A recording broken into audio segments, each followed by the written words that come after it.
Hello Ira, কাল থেকে phone দিচ্ছি, রিসিভ করছো না কেন? কিছু কি হয়েছে তোমার?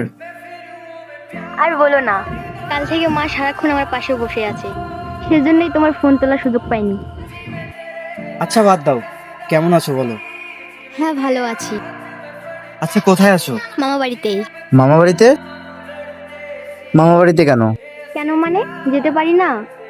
হ্যাঁ যেতেই পারো, তবে হঠাৎ করে কেন? আর আমাকে না বলে কেন?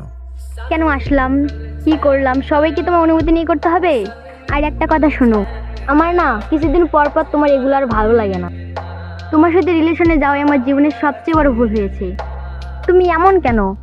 আগে যদি জানতাম তুমি এরকম, তাহলে কখনোই তোমার সাথে সম্পর্কে জড়াতাম না। আচ্ছা ঠিক আছে, আমি যেহেতু তোমার বিরক্তির কারণ হচ্ছে, আজ থেকে কল কিংবা মেসেজ কিছুই দিব না। থাকো তুমি তোমার মতো। আমি জানতাম এমন কিছু একটা হবে, এর পূর্ব আওয়াজ আমি অনেক আগেই পেয়েছিলাম। মানুষের প্রিয় হওয়া খুবই সহজ, কিন্তু প্রিয় হয়ে বেশি দিন টিকে থাকা বড্ড কঠিন। আর এক সময় তুমি বলেছিলে, আমি যেমনই হই না কেন তবুও তুমি আমাকে ভালোবাসো। তুমি বলেছিলে আমি নাকি সবার থেকে আলাদা, কিন্তু সেই তুমি আজ আমার মাঝে হাজার দোষ খুঁজে পাচ্ছ। আসলেই কি অনন্তকাল কারো চোখে ভালো হয়ে থাকতে পারে না। যাই হোক, আমি কখনোই চাইবো না তুমি খারাপ থাকো।